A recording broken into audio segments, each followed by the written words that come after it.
استاد درسگاہ میں داخل ہوئے تو حیران رہ گئے۔ ایک بچہ ان کے طلبہ کو سبق یاد کروا رہا تھا اور یہ وہی سبق تھا جو انہوں نے کل طلبہ کو پڑھایا تھا۔ بچہ نہایت اچھے اور ماہرانہ طریقے سے وہی سبق طلبہ کو یاد کروا رہا تھا۔ استاد حیران کیوں نہ ہوتا، بچے نے تو اس کا کام آسان کر دیا تھا۔ اسے تو ایسا کوئی شاگرد میسر نہیں تھا جو درسگاہ کے بچوں کو اس کی عدم موجودگی میں سبق یاد کروا سکے۔ لیکن مزے کی بات تو یہ تھی کہ یہ بچہ ان کا شاگرد نہیں تھا، درس میں شامل نہیں تھا۔ انہوں نے بڑے پیار سے پوچھا، بیٹا تم کون ہو، کہاں رہتے ہو، کیا کرتے ہو؟ بچے نے کہا، استاد صاحب میں ایک یتیم بچہ ہوں، میری ماں کے پاس اتنے پیسے نہیں ہوتے کہ وہ میری فیس ادا کر سکے، اس لیے میں درسگاہ کے باہر کھڑا ہو جاتا ہوں اور آپ جو کچھ پڑھاتے ہیں اسے یاد کر لیتا ہوں۔ مجھے سبق بہت جلد یاد ہو جاتا ہے۔ آج آپ درسگاہ میں نہیں تھے، میں نے سوچا طلبہ کو سبق یاد کروا دوں۔ استاد نے کہا، تم بہت اچھے بچے ہو، آج سے تم بھی کلاس میں شامل ہو، میں تم سے کوئی فیس نہیں لیا کروں گا۔ اس طرح اس بچے کو تعلیم حاصل کرنے کا باقاعدہ موقع مل گیا۔ اس مکتب کی تعلیم کے بعد یہ بچہ قبیلہ بنی حذیل میں چلا گیا۔ زبان و ادب کے لحاظ سے یہ قبیلہ بڑا مشہور تھا۔ یہ بچہ اس قبیلے کے ساتھ ساتھ رہا۔ واپس مکہ معظمہ آیا تو ان لوگوں کے اشعار دوسروں کو سنانے لگا۔ اس زمانے میں اس بچے پر عربی زبان اور ادب اور شعر و شاعری کا شوق سوار تھا۔ ایسے میں اسے اپنے چچا وغیرہ سے حدیث سننے کا اتفاق ہوا، مسائل بھی سنے، لیکن والدہ کے پاس اتنے پیسے نہیں ہوتے تھے کہ ان سے لے کر یہ بچہ کاغذ خرید کر احادیث اور مسائل لکھ لے۔ اس کا حل اس نے یہ نکالا کہ ادھر ادھر سے ہڈیاں وغیرہ اور کھجور کے پتے جمع کر لیتا اور ان پر یہ احادیث اور مسائل لکھ لیا کرتا۔ اس بچے نے 7 سال کی عمر میں قرآن اس طرح یاد کر لیا کہ اس کے تمام معنی تک اسے یاد ہو گئے۔ 10 سال کی عمر میں موطا امام مالک یاد کر لی۔ پھر آل زبیر کے ایک صاحب سے اس کی ملاقات ہوئی۔ انہوں نے اس بچے میں چھپی ہوئی خوبیوں کو بھانپ لیا۔ وہ اس سے کہنے لگے، یہ بات مجھے بہت ناگوار محسوس ہوئی ہے کہ تم میں علم حاصل کرنے کی بے پناہ صلاحیت ہے، لیکن تم علم فقہ سے محروم رہو اور دینی سیاست حاصل نہ کرو، کیونکہ رسول اللہ صلی اللہ علیہ وآلہ وسلم نے ارشاد فرمایا ہے کہ اللہ تعالیٰ جس کے ساتھ اچھا معاملہ کرنا چاہتا ہے اسے دین کی سمجھ عطا فرما دیتا ہے۔ بچے نے پوچھا، میں فقہ کی تعلیم کے لیے کس کے پاس جاؤں؟ اس آدمی نے کہا، تم امام مالک کے پاس جاؤ۔ اس بچے نے مکہ مکرمہ کے امیر سے ایک خط امام مالک کے نام لکھوایا اور ایک خط مدینہ منورہ کے امیر کے نام لکھوایا اور مدینہ منورہ جا پہنچا۔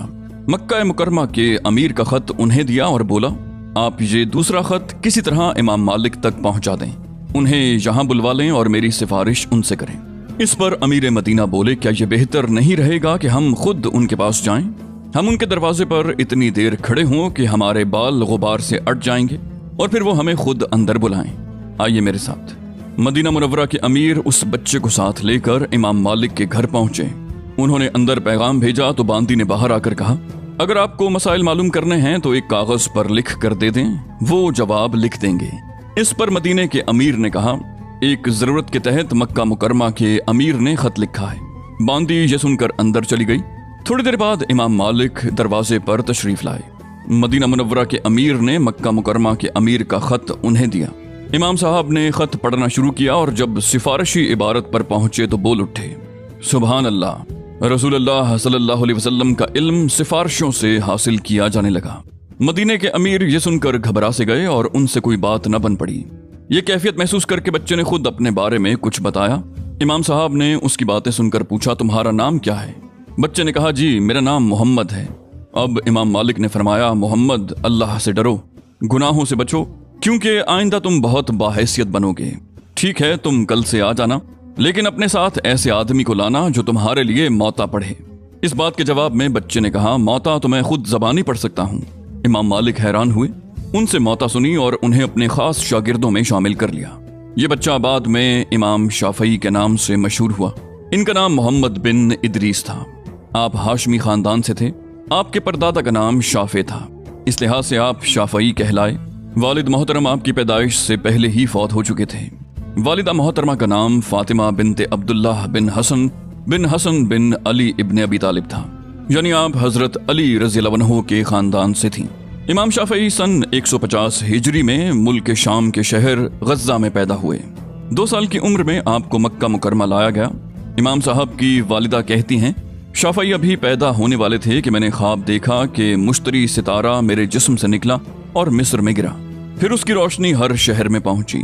تعبیر بتانے والوں نے اس خواب کو سن کر کہا، اس خاتون کے بطن سے ایک عالم پیدا ہوگا، اس کا علم مصر سے تمام شہروں میں پھیل جائے گا۔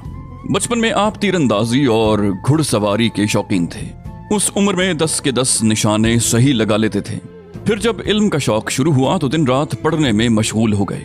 تعلیم کی ابتدا مکے سے ہوئی، اس کے بعد مدینہ منورہ میں علم حاصل کیا، عربی اشعار میں بھی مہارت حاصل کی، اپنے چچا محمد بن شافع اور مسلم بن خالد زنجی سے حدیث سنی۔ امام مالک کی اجازت کے بعد آپ ان کے درس میں شریک ہونے لگے۔ یہاں سے دینی علوم میں مہارت حاصل کرنے کے بعد آپ مکہ پہنچے تو ان کی شہرت عام ہو چکی تھی۔ اس زمانے میں یمن کا امیر مکہ مکرمہ آیا۔ امام صاحب بیان کرتے ہیں کہ قریش کے بڑے بڑے سرداروں نے یمن کے امیر سے کہا، امام شافعی کو یمن لے چلیں۔ یمن کے امیر نے امام شافعی سے درخواست کی کہ آپ یمن آ جائیں۔ آپ نے حامی بھر لی۔ سفر کے لیے تیار ہوئے تو والدہ کے پاس سفر خرچ کے لیے پیسے نہیں تھے۔ آپ نے مجبوراً اپنی والدہ کی ایک چادر 16 دینار میں رہن رکھی اور اس طرح سفر کیا۔ یمن پہنچے تو امیر نے ایک ذمہ داری آپ کو سونپ دی۔ آپ نے نہایت خوبی سے اس ذمہ داری کو نبھایا۔ اس پر امیر خوش ہوا، اس نے آپ کو ترقی دے دی۔ چند دنوں کے بعد مزید ترقی دے ڈالی۔ آپ کی حسن کارکردگی مشہور ہو گئی۔ اس زمانے میں یمن سے عمرہ کرنے والوں کی ایک جماعت مکے آئی۔ ان لوگوں نے وہاں امام شافعی کا ذکر کیا۔ اس طرح ان کی شہرت میں اضافہ ہو گیا۔ یمن میں کچھ مدت گزار کر آپ بغداد چلے گئے۔ وہاں امام محمد بن شیبانی سے فقہ کی تعلیم حاصل کی۔ امام محمد امام ابو حنیفہ کے سب سے بڑے شاگرد تھے۔ امام شافعی کہا کرتے تھے، میں امام مالک پھر امام محمد کے استاد ہونے کو تسلیم کرتا ہوں۔ ایک بار آپ نے بتایا، میں نے امام محمد سے ایک اونٹ کے بوجھ کے برابر احادیث سنی ہے۔ آپ یہ بھی کہا کرتے تھے، اگر لوگ فقہا کے بارے میں انصاف سے کام لیں تو انہیں معلوم ہوگا کہ انہوں نے امام محمد جیسا فقیہ نہیں دیکھا۔ اگر وہ نہ ہوتے تو علم میں میری زبان اتنی نہ کھلتی۔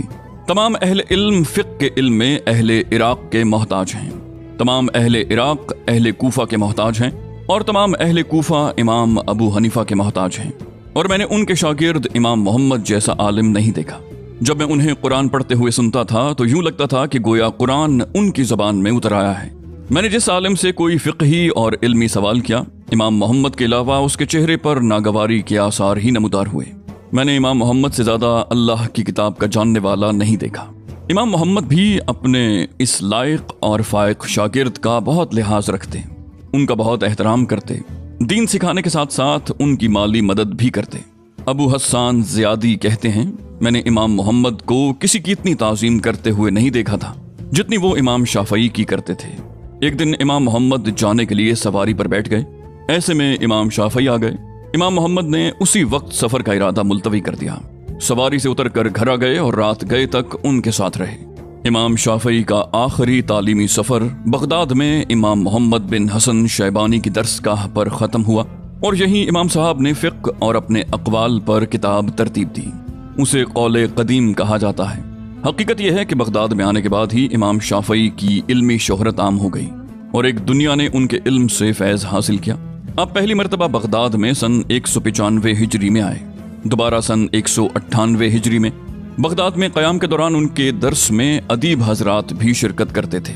حسن بن محمد زعفرانی کہتے ہیں کہ میں نے تو کیا، کسی نے بھی ان کے دور میں ان جیسا عالم نہیں دیکھا۔ الفضل زحاج کہتے ہیں، جس وقت امام شافعی بغداد میں تشریف لائے وہاں کی جامع مسجد میں 40-50 علمی اور درسی حلقے جاری تھے۔ امام صاحب ایک ایک حلقے میں بیٹھ کر حاضرین کو احادیث سناتے۔ نتیجہ یہ ہوا کہ تمام حلقے جمع ہو گئے، سب کا ایک حلقہ بن گیا، اور یہ حلقہ امام صاحب کا حلقہ بن گیا۔ بغداد میں آپ ناصر الحدیث کے نام سے مشہور ہوئے۔ اس زمانے میں امام احمد بن حنبل بھی ان سے بڑے ادب اور احترام سے علم حاصل کرتے تھے۔ ایک مرتبہ یحییٰ بن حسین نے امام احمد کے بیٹے صالح سے کہا، آپ کے والد کو شرم نہیں آتی؟ میں نے انہیں اس حال میں چلتے دیکھا ہے کہ شافعی سواری پر چل رہے ہیں اور آپ کے والد رکاب تھامے ہوئے پیدل چل رہے ہیں۔ صالح نے یحییٰ کی یہ بات اپنے والد کو جا کر بتائی تو امام احمد بن حنبل نے بیٹے سے کہا، جا کر ان سے کہہ دو اگر آپ فقیہ بننا چاہتے ہیں تو امام شافعی کی سواری کی دوسری رکاب آپ تھام لیں۔ حسن بن محمد زعفرانی کہتے ہیں، امام صاحب بغداد آئے تو ہم 6 طلبہ ان کے درس میں جانے لگے۔ احمد بن حنبل، ابو ثور، حارث نقالی، ابو عبد الرحمن، میں اور ایک اور طالب علم۔ اس ساری گفتگو کا نتیجہ یہ نکلا کہ امام شافعی نے مکہ مکرمہ، مدینہ منورہ اور بغداد میں علم حاصل کیا۔ مکہ مکرمہ میں آپ نے 7 سال کی عمر میں قرآن کریم حفظ کیا اور تجوید کی تعلیم حاصل کی۔ ان کے اس وقت کے استاد قاری اسماعیل بن عبداللہ بن قسطنطین مکی تھے۔ ان کا انتقال 190 ہجری میں ہوا اور اس وقت ان کی عمر 90 سال تھی۔ امام شافعی نے نوعمری ہی میں فقہ، فتویٰ، حدیث، تفسیر، تعبیر، تیر اندازی اور شہ سواری میں اس حد تک کمال حاصل کر لیا کہ آپ بہت مشہور ہو گئے۔ ان کے اساتذہ تک آپ کی قابلیت کا اعتراف کرنے لگے۔ ابھی آپ کی عمر 20 سال تھی کہ آپ کے استاد مسلم بن خالد زنجی نے آپ کو فتویٰ دینے کی اجازت دے دی۔ عبد الرحمن بن مہدی نے گواہی دی۔ امام شافعی بہت سوجھ بوجھ کے مالک ہیں۔ بشیر مدلسی نے حج سے واپسی پر بغداد آ کر اپنے دوستوں کو بتایا، میں نے مکے میں ایک قریشی جوان دیکھا ہے، اس کی لیاقت اور قابلیت سے ڈر لگتا ہے۔ سفیان بن عینیہ کہا کرتے تھے، شافعی اپنے زمانے کے جوانوں میں سب سے افضل ہیں۔ کوئی ان سے خواب کی تعبیر پوچھتا تو کہتے شافعی سے معلوم کرو۔ عبد الرحمن بن مہدی نے امام شافعی کو ان کی جوانی کے دنوں میں لکھا، آپ میرے لیے ایک کتاب لکھیں جس میں حدیث کے تمام فنون اور فقہ کے مسائل ہوں۔ اس پر آپ نے ایک کتاب لکھی۔ اس مشہور کتاب کا نام الرسالہ ہے۔ آپ سن 199 ہجری یا سن 201 ہجری میں مصر چلے گئے اور پھر تا حیات وہیں رہے، وہیں وفات پائی۔ جب آپ مصر میں آئے تھے اس وقت بہت تنگ دستی تھی۔ مصر میں آپ کو عبداللہ بن عبد الحکم سے خاص تعلق تھا۔ آپ روزانہ ان سے ملنے کے لیے جاتے، یہاں تک کہ آپ کی وفات بھی انہی کے ہاں ہوئی۔ یہ عبداللہ بن حکم مصر کے مشہور عالم تھے اور امام مالک کے مسلک پر تھے۔ ان کے صاحبزادے کہتے ہیں امام شافعی ہمارے یہاں سے امام مالک کی کتابوں کے 2 جز لے جاتے، دوسرے دن ان کو واپس کر کے دوسرے 2 جز لے جاتے۔ عبداللہ بن عبد الحکم کے صاحبزادے کا نام محمد بن عبداللہ بن عبد الحکم تھا۔ انہوں نے بھی امام شافعی کی شاگردی اختیار کر لی۔ امام شافعی انہیں بہت قدر کی نگاہ سے دیکھتے تھے۔ شاگردوں میں سے ایک شاگرد مزنہ کا بیان ہے، ہم لوگ امام شافعی سے حدیث سننے کے لیے جاتے تو پہلے ان کے دروازے پر بیٹھتے، اندر آنے کی اجازت ملتی تو اندر جاتے، لیکن محمد بن عبداللہ بن عبد الحکم آتے تو سیدھے اندر چلے جاتے۔ یہ دیر تک امام صاحب کے پاس رہتے ہیں۔ امام صاحب بعض اوقات ان کے ساتھ کھانا بھی کھاتے۔ امام صاحب نیچے آ کر شاگردوں کو درس دیتے۔ فراغت کے بعد محمد بن عبداللہ بن عبد الحکم اپنی سواری پر واپس جانے لگتے تو امام صاحب کہتے کاش میرا بھی کوئی ایسا ہی بیٹا ہوتا۔ امام صاحب کا علم 3 مرکزی شہروں میں عام ہوا، یعنی مکہ مکرمہ، بغداد اور مصر۔ ان شہروں میں امام صاحب کی مجلس قائم ہوئی۔ بغداد میں آپ نے 2 سال اور چند ماہ تک قیام کیا۔ اس دوران وہاں کے لوگوں نے آپ سے فیض اٹھایا۔ مصر میں آپ 5 یا 6 سال ٹھہرے۔ مصر کے لوگوں نے تو اس طرح آپ سے علم حاصل کیا کہ ان کے علم اور فقہ کے ناشر اور ترجمان بن گئے۔ آپ کے فقہ کو اقوال قدیمہ کہا جاتا ہے۔ آپ کے زمانے میں حدیث، فقہ اور فتوے کے 2 مشہور مرکز حجاز اور عراق تھے۔ امام صاحب نے دونوں مرکزوں سے فیض حاصل کیا، دونوں مرکزوں کے علمی مسائل سے پوری واقفیت حاصل کی۔ مکہ مکرمہ میں امام مسلم بن خالد زنجی سے فقہ کی تعلیم حاصل کی۔ حضرت عطا بن ابی رباح کے شاگرد ابن جریج تھے۔ امام مسلم بن خالد زنجی نے ان سے تعلیم حاصل کی تھی۔ پھر مدینہ منورہ میں آپ نے امام مالک سے تعلیم حاصل کی۔ بغداد جا کر امام محمد سے علم حاصل کیا، جو شاگرد ہیں امام ابو حنیفہ کے۔ امام شافعی اگر امام مالک کے فقہ کو پسند کرتے لیکن بعض مسائل میں ان سے اختلاف کرتے تھے۔ اس پر لوگوں نے اعتراض کیا اور کہا آپ امام مالک کو اپنا استاد مانتے ہیں اور ان سے اختلاف بھی رکھتے ہیں۔ اس سوال کا جواب دینے کے لیے انہوں نے کتاب لکھی۔ ابو اسحاق شیرازی کہتے ہیں اس اختلاف کے باوجود ہم امام شافعی کو امام مالک کے اصحاب میں شمار کرتے ہیں۔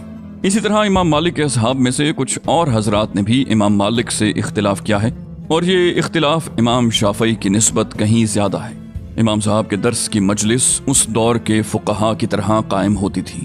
آپ اپنے شاگردوں کو نہایت شفقت، محبت اور خلوص سے پڑھاتے۔ آپ فرمایا کرتے تھے اگر میرے بس میں ہوتا کہ میں اپنے شاگردوں کو علم کھلا دوں تو ضرور کھلا دیتا۔ آپ کے درس کی جو مجلس بغداد میں لگتی تھی اس میں امام احمد بن حنبل بھی شریک ہوتے تھے۔ بغداد سے نکلتے وقت آپ ان کے بارے میں فرمایا کرتے تھے میں نے احمد بن حنبل سے زیادہ پاک، متقی، فقیہ اور عالم کسی کو نہیں چھوڑا۔ ایک مرتبہ آپ نے فرمایا 3 علماء زمانے کے عجائبات میں سے ہیں۔ ایک عربی شخص جو ایک کلمہ بھی ٹھیک سے ادا نہیں کرتا، یہ ابو ثور ہے۔ دوسرا اجمی شخص جو ایک کلمے میں بھی غلطی نہیں کرتا، یہ حسن زعفرانی ہے۔ اور تیسرا چھوٹا شخص جب وہ کوئی بات کہتا ہے تو بڑے علماء اس کی تصدیق کرتے ہیں، یہ احمد بن حنبل ہے۔ ایک مرتبہ کہا میں نے 2 آدمیوں سے زیادہ عقل مند کسی کو نہیں دیکھا۔